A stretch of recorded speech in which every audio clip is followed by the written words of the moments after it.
അസ്സലാമലൈക്കും. ഞാൻ ഒരുപാട് കാണണമെന്ന് ആഗ്രഹിച്ച ഒരാളാണ് മനാഫ്ക. നിങ്ങൾക്കെല്ലാം സുപരിചിതനാണ്. അപ്പോൾ ഞാൻ ഇന്നുള്ളത് കാപ്പാട് കനിവ് സ്നേഹതീരത്താണ്.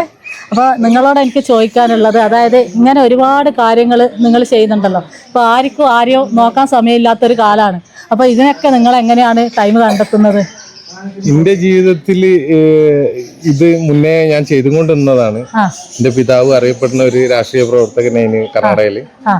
ഞാന് ചെറുപ്പം മുതലേ നമുക്ക് ഇങ്ങനെയുള്ള പ്രത്യേകിച്ച് മാതാപിതാക്കൾ പറഞ്ഞാൽ എനിക്ക് ഭയങ്കര ഒരു വികാരമാണ്. അപ്പോ ഇതുപോലുള്ള സ്ഥാപനത്തില് മക്കള് ഇങ്ങനെ പുറന്തള്ളപ്പെട്ട കുറേ അച്ഛന്മാരുണ്ട്. ഇവർക്കൊക്കെ കുറച്ചു നേരം നമ്മളൊരു സാന്നിധ്യം ഭയങ്കര ആശ്വാസമായിരിക്കും. പിന്നെ എന്നെ സംബന്ധിച്ചിടത്തോളം എന്റെ ജീവിതം കഴിഞ്ഞ കൊല്ലം അവസാനിച്ചതാണ്.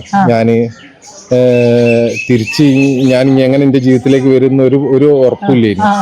അങ്ങനത്തെ ഒരു ജീവിതം ആയി മാറിന്.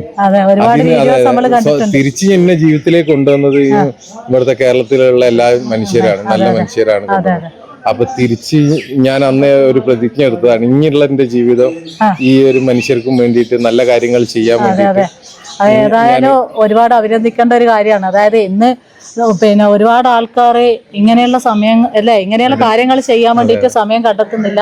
ഏതായാലും നമ്മളെ വി ക്രിയേറ്റേഴ്സിൻ്റെ ഒക്കെ വന്ന് ഇങ്ങനെ ഇവിടെ സ്പെൻഡ് ചെയ്തതിൽ വളരെയധികം സന്തോഷം അറിയിക്കുന്നു. ഇപ്പോൾ നമ്മളെ കർണാടകയിൽ എന്തോ ഒരു കൊലപാതകമായിട്ട് ബന്ധപ്പെട്ട കുറേ കാര്യങ്ങളില്ല. അപ്പോൾ അത് നിങ്ങളല്ലേ പുറത്തു കൊണ്ടുവന്നേ? അതിനെപ്പറ്റി ഒരു 2 വാക്കും അറിയാം.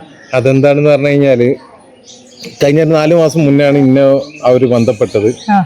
കർണാടകയിൽ ധർമ്മസ്ഥല പറഞ്ഞ ഒരു സ്ഥലമുണ്ട്. അവിടെ ഒരു പ്രശസ്തമായ ഒരു അമ്പലമുണ്ട്. അതിന്റെ പരിസരത്ത് കഴിഞ്ഞ ഒരു 40 കൊല്ലമായിട്ട് ഒരുപാട് ആളുകൾ കൊല്ലപ്പെട്ടിട്ടുണ്ട് ദുരൂഹ സാഹചര്യത്തിൽ. ചിലത് ആത്മഹത്യ എന്ന് പറഞ്ഞ് എഴുതി തള്ളിയിട്ടുണ്ട്, ചിലത് അനാഥ ശവങ്ങൾ എന്ന് പറഞ്ഞിട്ട് ഇതായിരുന്നു.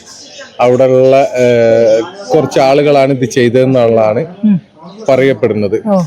ഏതായാലും ഇതൊക്കെ ഈ ശവങ്ങളൊക്കെ കുഴിച്ചു മൂടിയ ഒരാള് ഇപ്പം രംഗത്തേക്ക് വന്നിട്ടുണ്ട്. അയാളാണ് ഇതൊക്കെ കുഴിച്ചു മൂടിയത്. അപ്പൊ ആ മനുഷ്യന് ഇന്ന് രംഗത്ത് വന്നിട്ട് അയാൾ ഇതൊക്കെ ഈ ശവങ്ങളൊക്കെ കാണിച്ചു തരാന്ന് പറഞ്ഞിട്ടുണ്ട്. ഇതുവരെ ഗവൺമെന്റ് അതിനെ ആ പണിയിലേക്ക് ഇറങ്ങിയിട്ടില്ല, ഈ ശവങ്ങൾ കുഴിച്ചെടുക്കണ പണിയിലേക്ക്. പക്ഷെ എന്തായാലും ഈ വരും ദിവസങ്ങളിൽ അത് ഉണ്ടാവും. അതെ, എല്ലാരും സപ്പോർട്ട് ചെയ്യുക. കാരണം എന്ന് പറഞ്ഞു കഴിഞ്ഞാൽ ഒരുപാട് പാവപ്പെട്ട, അതിൽ ഒരുപാട് മലയാളികളുണ്ട്. ഇവരൊക്കെ എന്താ പറഞ്ഞു കഴിഞ്ഞാൽ അമ്മമാര് ഇത്രയും കാലം ഒരു സഹായം ഇല്ലാതെ, ഒരു പ്രതീക്ഷ ഇല്ലാതെ